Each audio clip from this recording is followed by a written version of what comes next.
right, guys and gals, we're going to go ahead and get started. Thanks so much for joining me today for Profit First for Landscapers. Today, I want to talk a little bit about how really making a profit in your landscaping business a habit and not just an event anymore is crucial to controlling your finances and allowing you to pay yourself properly, to put money away, to pay your taxes, to be able to control your expenses through your operating expense account. And then obviously the first thing is to put profit first. So with that being said, we're going to go ahead and go through the slides. If you have questions as we go, please either ask them as we go along, and I will try to catch the questions and answer them towards the end of the presentation. But in the meantime, if you would please stay muted so the audio is good for everybody, I would appreciate it. So a little bit about myself is I am the actual owner and CEO of Linnemann Lawn Care and Landscaping. I've had Linnemann Lawn Care and started the business when I was 14 years old. Back in 2017, my wife and I started the Green Executive, which is a landscape industry peer group and consulting firm. And we're both certified in the Profit First method as certified Profit First professionals. We actually went through about 6 months of stringent training, learning the Profit First method. We were coached by Mike Michalowicz himself, as well as the co-founder of Profit First Professionals, Ron Saharan. And we actually had to implement Profit First in our own businesses, the Green Executive and Linnemann Lawn Care and Landscaping, as well as be able to run beta clients and whatnot before we actually could become certified. Certification also is in QuickBooks as a QuickBooks Pro advisor. So we have that certification as well. Sarah knows QuickBooks online pretty much inside and out. So I would say that we have really good skills there. We are also Element software certified consultants. We use Element software in our own landscaping company. Sarah is actually today just wrapping up a 5-day visit in Wichita, Kansas. And then next week she heads down to Jackson, Mississippi to help others implement Element software to make it sing for them really, and have that software to help them gain a profit as well. And then a little fun fact about myself is I am a Big Green Egghead and a certified barbecue judge with the St. Louis Barbecue Society. So if you follow me on Instagram, Facebook, even LinkedIn, you'll see some yummy pictures of some great looking steaks and ribs and brisket and so on. So. All right, so here's a picture of my company back several years ago. I do need to get a new updated picture, but this is where my company was back about 5 or 6 years or so ago. When drones just kind of started coming out and whatnot, I had one come out and take some professional photos. In our peak season, we can have up to 25 team members in our company. We are running 3 design build landscaping crews at Linnemann Lawn and Landscaping, as well as 3 full-time fertilization technicians that are servicing about 600 properties.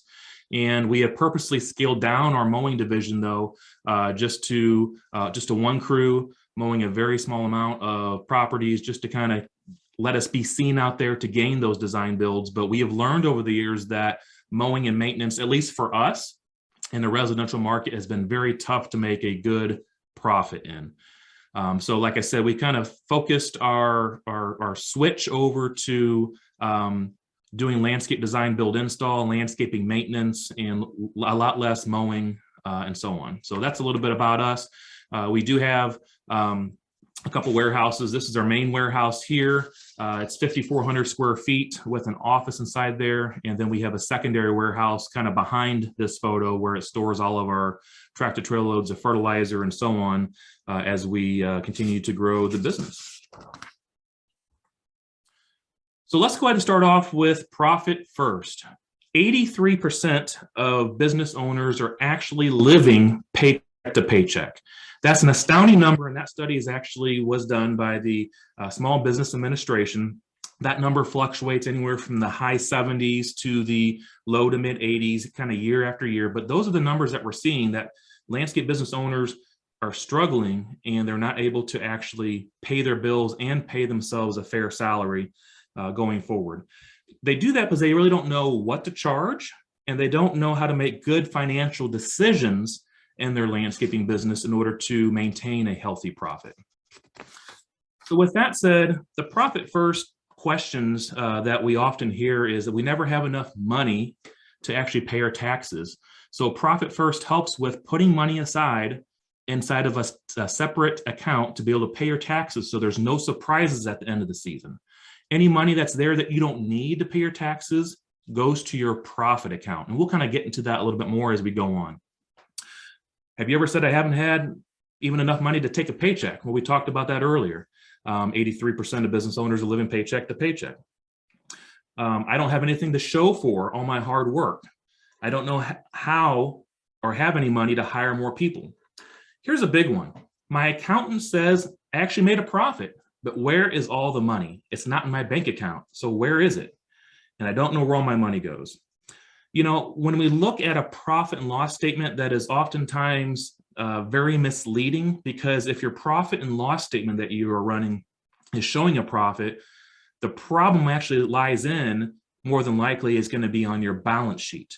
And your balance sheet is going to have things such as liabilities and assets on that. And what ends up happening is your P&L is a snapshot of where your business is kind of looking and doing things on a typically a accrual basis. And you really want to look at your P&L, and you can run in a cash basis. It's actually just a switch in QuickBooks that you can turn on or off and look at your P&L in a cash basis versus a accrual basis. And the balance sheet has a lot to do with cash flow, and if you truly are making a profit with the money coming in and the expenses going out. So let's redefine profits. Profit is not what's left over after paying everyone else. It shouldn't be thought of as the scraps, all right? You shouldn't have the scraps of what's left over. Profits belong to the shareholders and are not to be used to finance the operations. It really should be your reward in your business.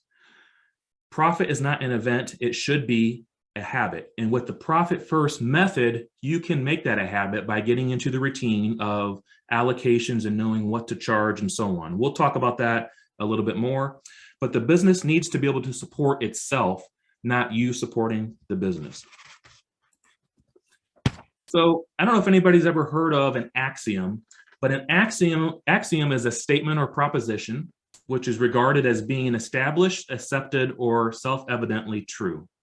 So some examples of axioms are supply equals demand, the sun rises in the east, two parallel lines never intersect each other. So it's a natural belief of something because it has always been taught that way. Well, as a nation, as a country, as a world, we are addicted to axioms. And so now we realized is the world isn't flat after all right? We thought the world was flat years ago, but it's not flat after all. Another axiom is sales minus expenses equals profit. Well, in the profit first method, we look at that a little bit differently as well. We talked about a lesson from 30 million businesses, and that is 83% of those are living paycheck to paycheck, and it's a behavioral change, and it should not be logic. So let's talk about Parkinson's law.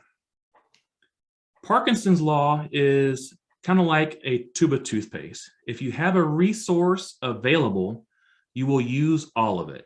When there is less of it, your behavior changes. So in this example here, all right, some of you may have this tube of toothpaste at home and it looks like this, or it's getting empty, and you're still trying to squeeze every little bit out to be able to brush your teeth. Same principles kind of apply in profit first when you implement that in your business. It's called Parkinson's law. You might become more innovative, prudent, and creative, and find ways how to get out of most of what you have. So, you know, maybe you're going to be taking this tube of toothpaste and rolling it up and squeezing it really tight. And heck, if you have to slam that tube of toothpaste in a door jamb to get more toothpaste out to brush your teeth, that's what you'll do to be able to brush your teeth. So that's what we really look at with profit first, is we try to make good decisions when we are using our money, or in this sense, as this comparison is back to a tube of toothpaste. The same scenario would be is if I gave you $1 million to build a house, you're probably going to use $1 million or close to all of it to build a house. But if I gave you $100,000 to build a house, do you think you could get it done? Same kind of example there. So you probably could get it done, but you're going to be more frugal in how you build that house and more frugal in how you spend your money. You're still going to have a warm house. You're still going to have a 1 or 2 bedroom, but it's all about knowing what you have to work with in order to make the business work. Let's talk about bank balance accounting. So in the profit first method, what we really start off with is the setup of 5 core bank accounts. And those bank accounts are simply just opened up at a local bank. You try to build a relationship with a bank that doesn't charge you to have a minimum in the accounts. And you open up 5 core accounts to get started. And those accounts are your income account, your profit account, your owner's pay account, your tax account, and your operating expense account. I'll repeat that. It's your income account, profit account, owner's pay account, tax account, and your operating expense account. And what you're able to do is when you set up profit first is, for the most part, you don't have to look at a P&L statement or a balance sheet so much on a regular basis. Some of you may not look at it hardly at all, but what you'll start doing is you'll start looking at your bank account balances if you implement profit first in your business, and you'll know the health of the business based off of the percentages of money that you're putting into those bank accounts, or just the total amount of money in general. It's very, very similar to the old envelope system. Back years ago, maybe your parents or your grandparents used an envelope system where dad or grandpa came home, earned a $500 or $1,000 paycheck. Mom or grandma may have taken the paycheck, went up to the bank, cashed it, came back home with that $1,000 and divvied up that money into 3 or 4 or 5 different envelopes. We're doing the same thing here with profit first in the bank accounts. All right. So maybe those envelopes were for entertainment, maybe it was for groceries, maybe it was for travel and so on. Same type of system here. You're putting certain percentages into those envelopes, or you're putting certain percentages into your bank accounts with the profit first method, and you're learning to be able to work with what you have. So what we recommend at Profit First is, like we talked about earlier, is the axiom of sales minus expenses equals profit. Is we're switching that around. It's actually the same equation, but you're looking at it a little bit differently. So now it's sales minus your profit equals expenses. And what this methodology allows you to do is focus on what comes first. And typically what comes first is probably a priority to you, right? Family first, it's a priority to you. All right. Profit first, it needs to be a priority to you. We know that Parkinson's law is a powerful ally. And now bank balance accounting actually works because you're able to see the funds that you have in each account.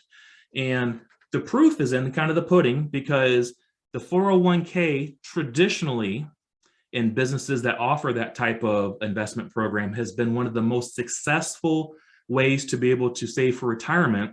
Is because when you have a 401k, you're taking your money or your paycheck, all right, and then you're subtracting out however much money that you are allocating into your 401k, and then you have your net paycheck at the very end. This is very similar to Profit First. So this is the reason why the 401k has been very successful for retirement, is because they're taking that money out first before it actually have take-home pay. Same type of an example here. So with that said, let's go ahead and dig in, and we'll talk about the 4 steps to Profit First. So number 1, multiple small plates. As I mentioned, your income account. So we're going to look at this kind of as like a plate, and plates at the dinner table or at the Thanksgiving table. All right, so you have your small plates, and your small plates are going to be your income account, your profit account, owner's pay, tax, and operating expenses. Okay, so we're going to kind of relate this back to a lesson in the health industry. Step 1, small plates, and set up your 5 core accounts. Here is an example of the plates. All right, so you have your real revenue, and we can kind of get into that a little bit more. But typically your real revenue for most businesses, unless you're not contracting out a lot of work or don't have a whole lot of materials, your real revenue for most that we work with is really just your income. But the definition of your real revenue, just so you know, is your income minus your materials and subs only. All right, so it's your income minus your materials and subcontractors that you pay only. That's the definition of real revenue.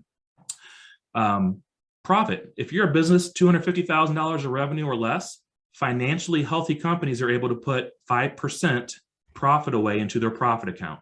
For round numbers, let's just say you're doing $100,000 in revenue, you should be able to put within a year $5,000 away into your profit account. Owner's pay should be around 50%. Taxes, you're going to put 15% away, or $15,000 out of that $100,000 in revenue as just the example, and you should be able to operate your business out of 30%. These numbers are, once again, I want to stress, can fluctuate a little bit, so don't stress out if you think, I can't pay myself $50,000 and if I'm doing $100,000 of revenue, or as these different categories continue to go up. But these are where really financially healthy companies are hitting. And if you're hitting anywhere close to these, you're probably doing pretty good. And this is what we do as Profit First professionals, is we help you go from where your company financially is to hopefully a much healthier state to come close to or hit these actual targeted allocation percentages.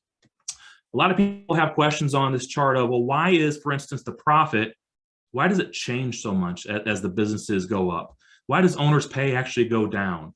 Well, as your business becomes to be a $1 to $5 million business, or even a $10 to $50 million business, the reason is because if you're doing 10 to 20 or $30 million, this percentage generally for owner's pay is 0, maybe 1%. Because if you're that big of a company, you're taking dividend draws as a shareholder, and those dividend draws come out of your profit accounts. Okay, so that's why that profit grows there as well. Taxes, we always put as much as we can away, up to 15%. Once again, and when we do our analysis of companies' financials and help them look at profit first, you know, we're generally seeing somewhere around the 5 to 10% has been sufficient in the past. But this is our goal, and any money left over in the tax account that we don't need automatically goes over to the profit account. And then last I wanted to point out is typically businesses' operating expenses fluctuate based off of overhead as they grow. So that's why these percentages change as well. Step 2, vegetables first. Wouldn't your doctor tell you that? That's really what should be first inside when you have a meal. But we all know it's not necessarily the case, but vegetables first, profit first. So you always want to follow the sequence, and you want to be able to serve that up in a way to where you're able to try to make that a priority. So allocate, distribute, and pay your bills. A profit first professional is generally someone who determines the percentages of your current allocation percentages where your business's kind of financial health is now, and then we help you get to those TAPs or targeted allocation percentages in the chart of what we showed you just in the previous slide. Step 3 in Profit First is to remove the temptation. So we're actually going to throw out a little bit more than just 5 core bank accounts. We actually technically have 7. 5 core bank accounts at one bank. At another bank, maybe 30, 40 minutes away from where you live, something that isn't necessarily easily as accessible, is what you do is when you move your money to your profit and tax account, you actually transfer that money to a different bank, to a profit hold account and a profit tax account. While you're doing there is you're taking that money and you're moving it out of sight, out of mind. So you're removing that temptation. Step 4 of Profit First is to be consistent when you do your allocations or when you put those percentages into play, when you're moving that money around. When we work as Profit First professionals, either with clients or if you're going to do Profit First on your own, we recommend you doing the allocations starting out probably weekly. After you get the rhythm down for a few months, if you feel comfortable and your cash flow is going well, if you're able to kind of get into a routine of when your money comes in, when you can pay your vendors, then it's recommended to go to twice a month. Those days could be whatever days of the month you want them to be, but generally we see around the 10th and the 25th being the days that you would want to do it twice a month. Hence the reason is if you're in the Profit First group, I remind everybody it's allocation day and it's time to go ahead and do your allocations on the 10th and 25th. But all you're doing is you're taking your money in the income account. Let me back that up.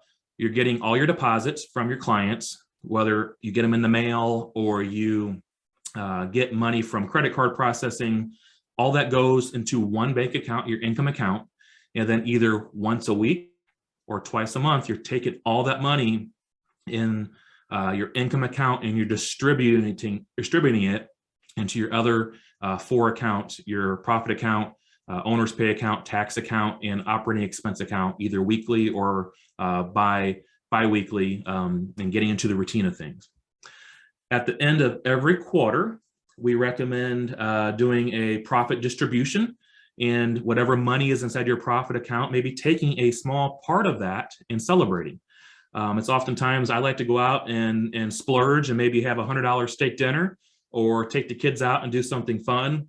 But a big part of Profit First is celebration, and we do that in the Profit First method on a quarterly basis. We take a portion of that profit account and we celebrate. And then the quarterly caps may need to be adjusted. And that's, once again, the caps are your current allocation percentages. And then the TAPs are your targeted allocation percentages. And that's what's inside that chart I showed you earlier. But if you're starting off with a certain way of how your money is being flowed now, as you try to squeeze more out of it, it's just like that tube of toothpaste, you're moving those allocation percentages hopefully down. So maybe you're taking a point or 2 away from your operating expense and you're moving it over to your owner's pay and your profit account. So that's what you do in the Profit First method, is to make good financial decisions so you can make profit a habit, not an event. Let's talk a little bit about ways to increase profit. So if you are in a business, there's 3 ways. You can increase your sales, you can increase your margins, or you can reduce your expenses. One of the biggest expenses that we see inside service industries, I don't care if you're a plumber, a landscaper, an electrician, but your biggest expense is typically labor. So that is typically the first way that you can look at increasing your profits, is to watch your labor. Try to get out of your team members is the most amount of billable hours as you possibly can. Can you buy in bulk? Maybe that's a way to reduce expenses. Maybe you can stop going to the landscape supply yard and paying $20 a scoop for mulch. And maybe you have space at your yard to where you can get it in by the tractor trailer load and get it for 15 and still keep charging your clients the same.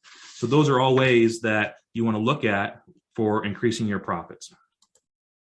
Leverage your vendors is a huge thing in Profit First. It's a huge lesson that we teach, and we show you how to work with your vendors. Can you pay by check versus paying your vendors by credit card and be able to save a little bit of money? One example for us is we have a person that works as a social media person that we hired for our landscaping company and for our green executive company, and they do posts for us on a somewhat regular basis on social media such as LinkedIn and Facebook. And we went to them and we said, how can we save money? And Leslie was like, well, I don't know. And I said, well, let me propose this to you.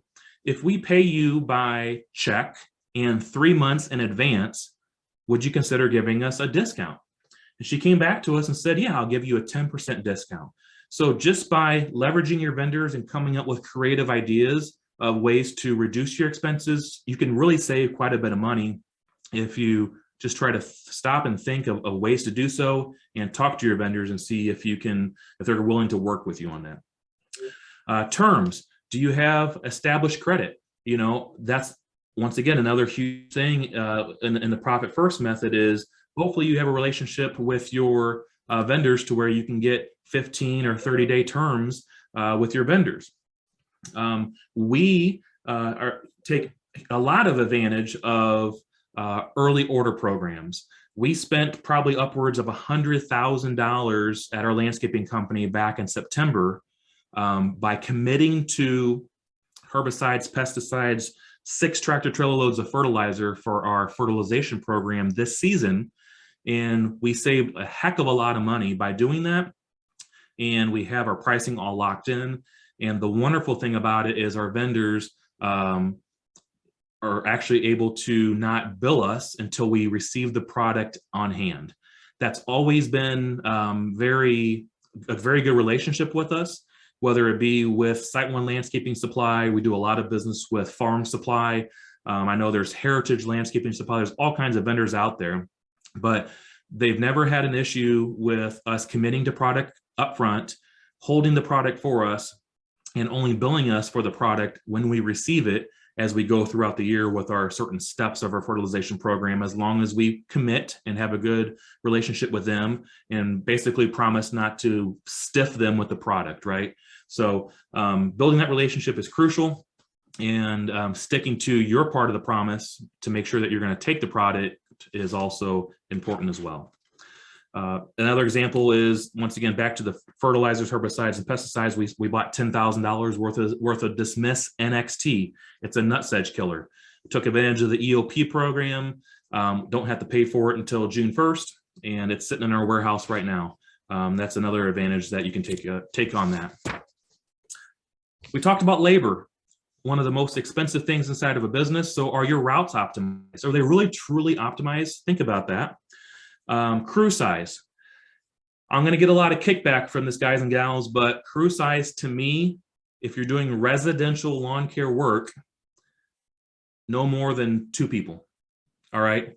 If you have 3 in a truck, I just can't see it happening. I've done the numbers. I've done a lot of research on it. Honestly, 9 out of 10 times, that makes the most sense. We've done large cemeteries in the past. Yeah, we'll send 2 crews of 2 to the cemetery. And then after they're done, they'll split up. They'll go around, or they'll go about their route after they're done with that project. But no more than 2 people in a truck. Try it out. That's all I ask. If you think that, no way, anything more than, if you have more than 2, try it out. Oftentimes what we've seen in the past is crews will go out, they'll mow 18, 20 lawns in a day with a crew of 3 or 4. And we have them pull one guy out for the day, and they're still able to get done 85, 90% of that route with just 2 people. It can happen. It does happen. And I've seen it over and over again. Once again, I have no issues with commercial properties, sending a crew of 3 or a crew of 4 to properties that are where they're going to be there, over half a day. No issues with that. But crews of 2 is the most efficient. And in all reality, a crew of 1 is the most efficient, but just keep that in mind. Crew size is crucial. Enclosed trailers, I think we all know that they could be very beneficial and save labor time on loading and unloading. So look at options like that. And then the last thing I wanted to talk about is a case study that I did back years ago when I was working with a company out of Florida.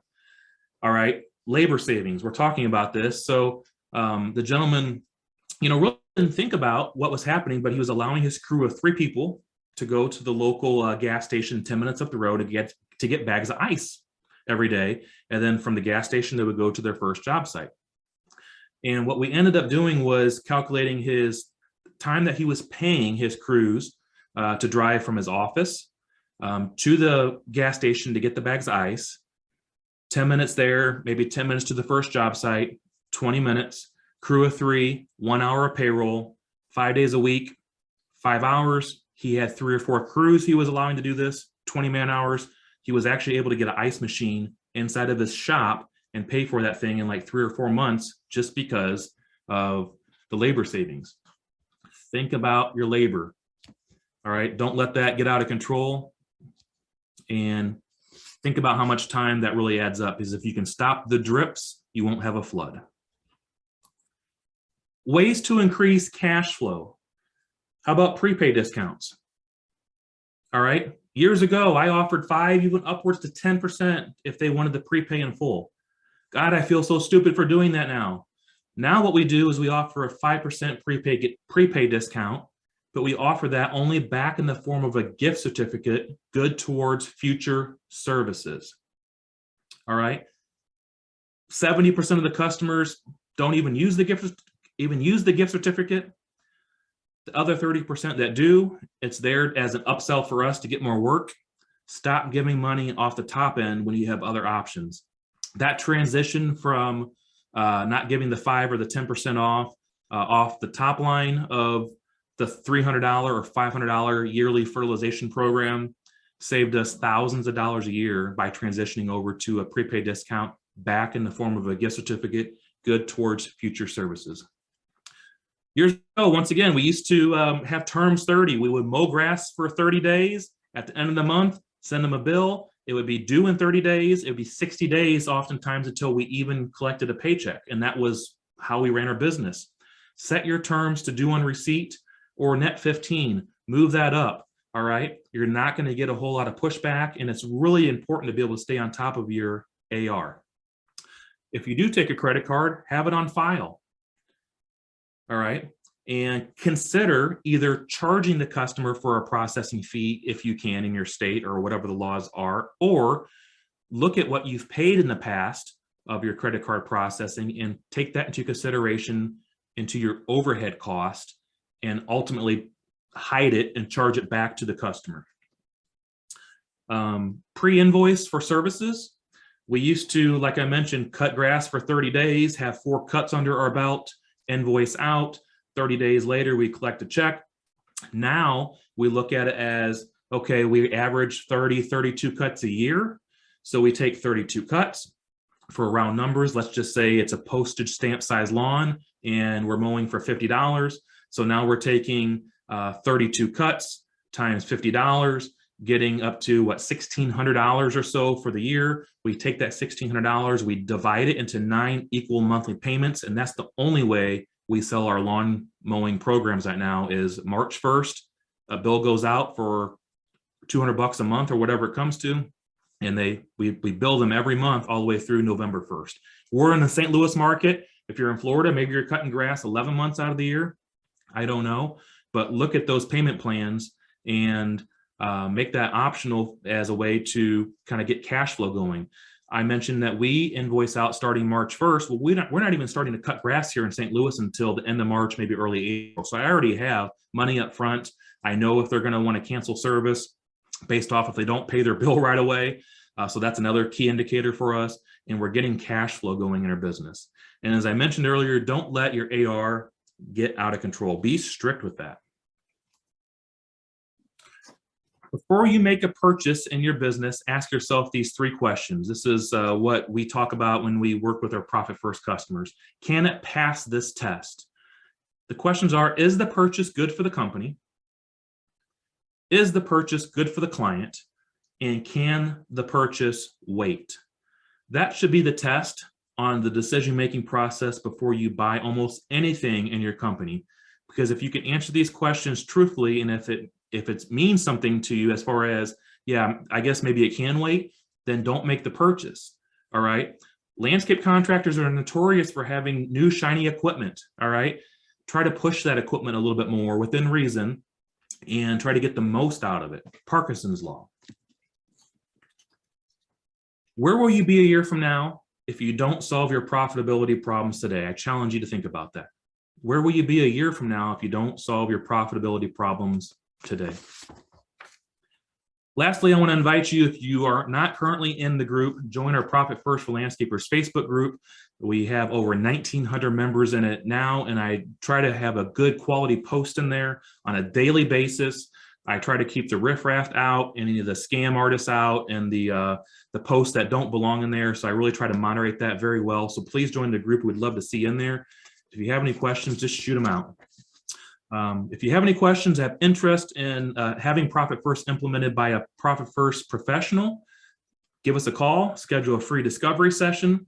When we implement Profit First, we typically want to look at anywhere from 1 to 3 years of financial health and financials over the last couple years.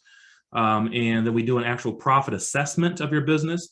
We guide you in the bank account setup, and then we help you set the allocations, and then we provide you with a formal rollout plan. I appreciate you all for joining us today. If you have any questions, I'm going to go ahead and open up the chat and take a look at that. And if not, we'll go ahead and wrap it up. I'll hang around here for a couple minutes.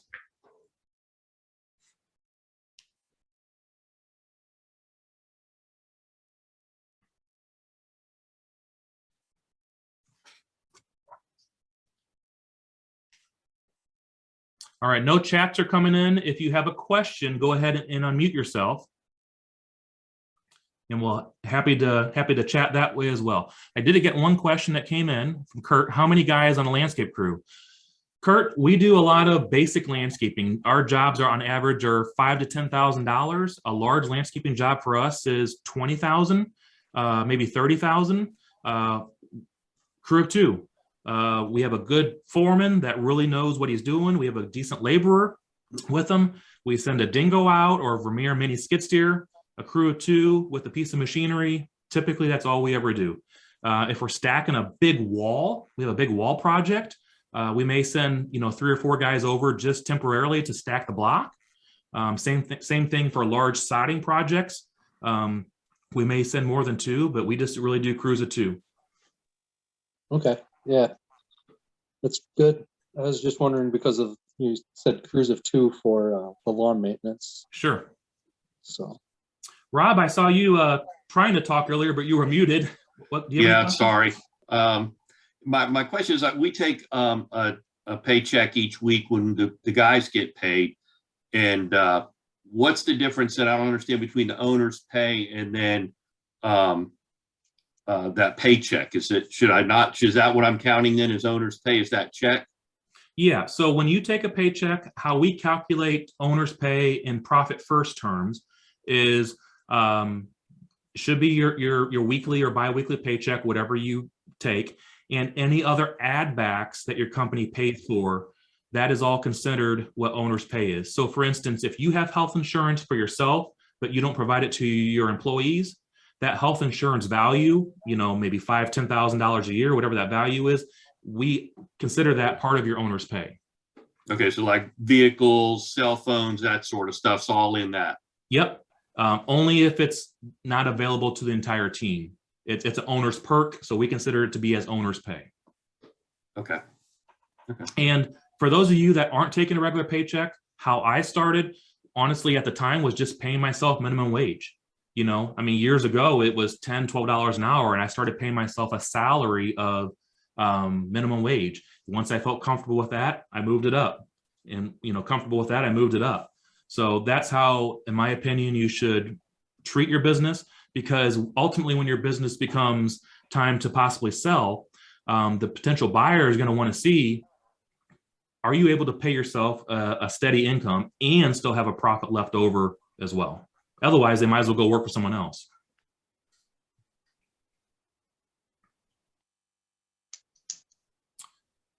Any other questions? If you have any other questions, feel free to unmute yourself.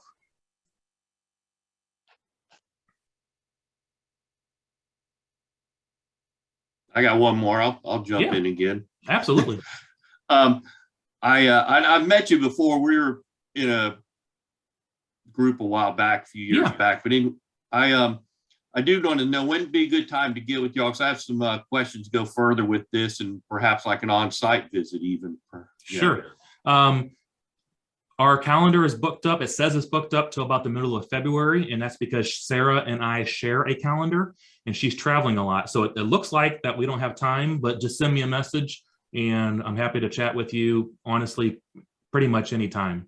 So okay, send me a message on Facebook or shoot me an email, unless you want to wait till middle of February, but I can chat this afternoon or early next week. Okay, thanks. All right. Pat O'Laughlin raised his hand. Pat, you got a question? Yes, hi. Last name's O'Laughlin. Yes. Yes. How many peer groups do you have, and how do you break them down? So currently we're just running a women's only peer group right now. I stopped doing peer groups back about less than a year ago. So I currently am not running any peer groups currently, only the ladies group.